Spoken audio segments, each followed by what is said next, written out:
Nearly 80% of the American people want money out of politics. That's right, in a new Bloomberg Politics National poll, 78% of those responding said that Citizens United should be overturned. They want it gone. Get the fuck out of here. Money is not speech in corporations. Sure the hell are not people. All right, I love it. Now, there's another question. It asked whether the system should be reformed so that a rich person does not have more influence than a person without money. The American people, everyone, 87% said yes, reform the system. Rich people should not have more influence than poor people. Oh, I love this. I love this poll. Now, David Strauss, a constitutional law professor that teaches at the University of Chicago, said this. What this suggests is that Citizens United has become a symbol for what people believe to be a much larger problem, which is the undue influence of wealth in politics. I couldn't agree more. In fact, on the undue influence of wealth in politics, you guys remember the Princeton study, right? That Princeton study that came out last year that showed that we are no longer a democracy, we are an oligarchy. Now, let me summarize some of the findings that I think are really important from this study.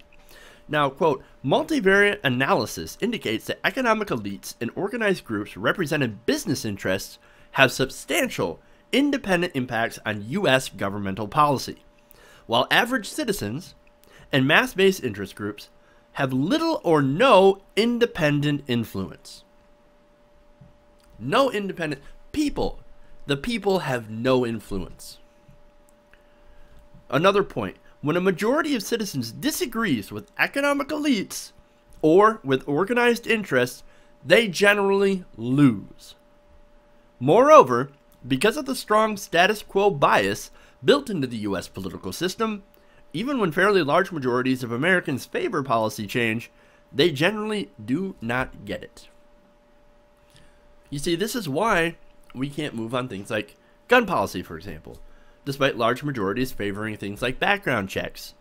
And it's also why we can't move nationally on minimum wage legislation, keeping drug prices in check, raising taxes on rich people and corporations to pay for things like infrastructure and affordable education. All these policies that are supported by large majorities of the American public. And yet, we can't even move the needle. And it's because corporations and lobbyists buy our politicians and make them work for not us, but for them. That's who they work for. They don't work for us. And everyone knows it. The results of this poll show that everybody knows it. Vast majority of Americans know it, and they think that this is wrong. This is not democracy. This is not the way it should be. Now, speaking of how everyone knows it, as I'd said, this cuts across partisan and ideological lines. Republicans and Democrats agree. Republicans oppose Citizens United, 80% to 18% support. 80%. Democrats oppose Citizens United, 83% to 13%. And independents, 71% to 22%. Those are massive majorities. Massive majorities of the American people say, hell no. We've got too much money in politics. We've got to get it out. We've got to overturn Citizens United. Money is not speech and corporations are not people. That's the majority of Americans all across partisan and ideological lines.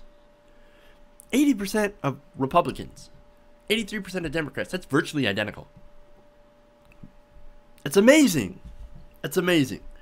Now, of the candidates running for presidency in 2016, this is a very important issue. So obviously, there are candidates who are going to run on this. Well, on the Democratic side, you've got Hillary Clinton, Bernie Sanders, Martin O'Malley. They all say that their system, their litmus test for a Supreme Court nominee is somebody who would overturn Citizens United. And I actually believe Hillary Clinton on this one.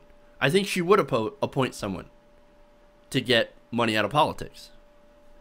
Generally, that's sort of the liberal position anyway. So I think anybody she would appoint, it's not like she would appoint a conservative judge. I mean, that'd be ridiculous.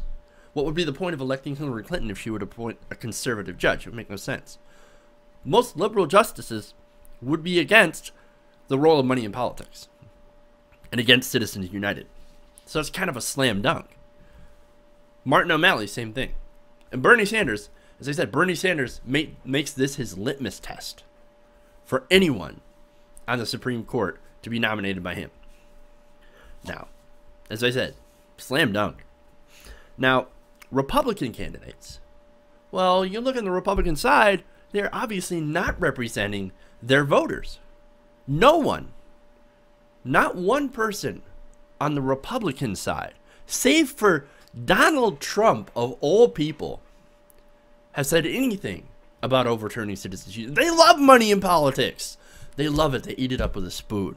Oh, give me that sweet, sweet campaign cash. Oh, give me that corporate money, Walmart. Oh, yeah, I love it. Let me go jump in it like Scrooge McDuck. They love it. They love it.